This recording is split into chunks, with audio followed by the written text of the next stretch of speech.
Bonjour à tous, bienvenue dans cette première vidéo post-déconfinement.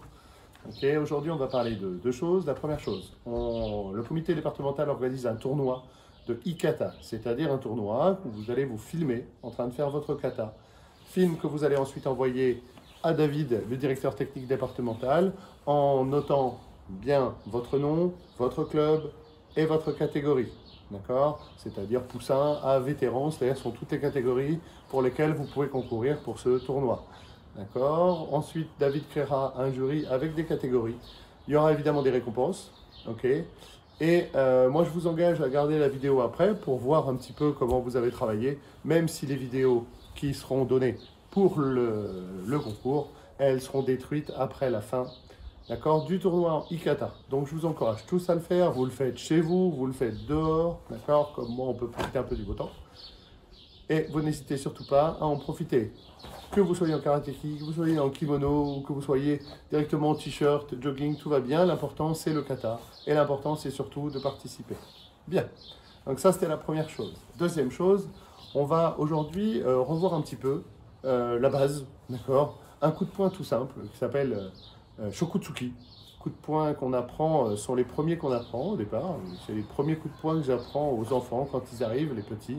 Et pour autant, c'est un coup de poing très important parce qu'il va déterminer à peu près tous les coups de poing que vous allez faire après. D'accord? Shokutsuki, c'est vraiment le premier coup de poing qu'on apprend. Donc, Shokutsuki, c'est un coup de poing tout simplement. On va se positionner de face, immobile.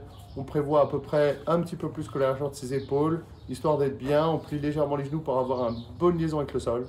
Et on tend une main devant. On ferme bien le poing. On ferme l'autre poing. Premier point. La paume face au sol, le poing à la ceinture, la paume est vers le ciel. D'accord? On ferme bien ces poings. Et pour Shokutsuki, on va simplement inverser les poings en essayant toujours de rester bien centré. D'accord? On ne tape pas ici. D'accord? On ne soulève pas ses épaules. On tape juste tout droit. Shokutsuki. 1, 2, 3, 4. Ok?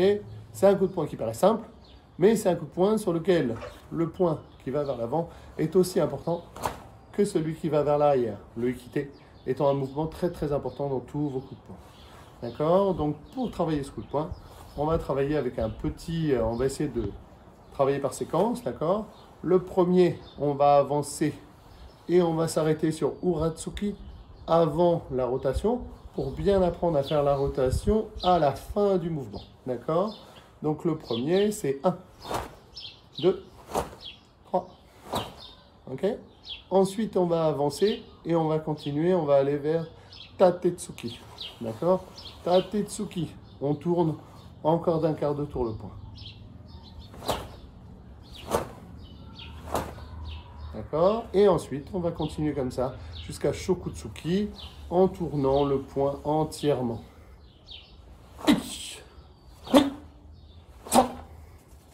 Ok, ça, ce sont des coups de poing très simples que vous pouvez travailler chez vous, dans une chambre, en dehors. C'est pendant le confinement un exercice que vous pouvez faire avec très peu d'espace.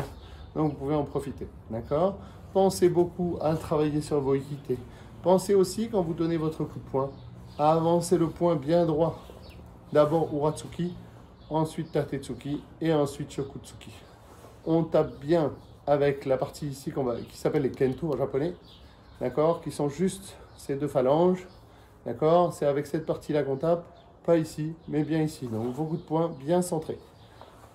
Ensuite, l'important, c'est de ne pas tourner trop tôt, parce que comme vous le voyez, quand je tourne, ben, mon coude, il se soulève, ça va nous donner un coup de poing en rotation, alors qu'on peut faire très bien un coup de poing en gardant le coude près du corps, d'accord? On essaye de bien travailler son poing.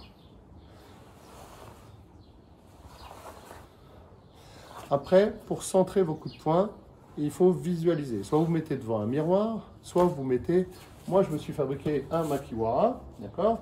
Donc, quelque chose sur lequel on peut frapper. Si vous n'avez pas ça, si vous ne pouvez pas, vous pouvez le faire. Vous mettez simplement un gant, d'accord, que vous attachez et vous frappez. L'intérêt, toujours une bonne liaison au sol, d'accord? Et vous tapez. Toujours centré.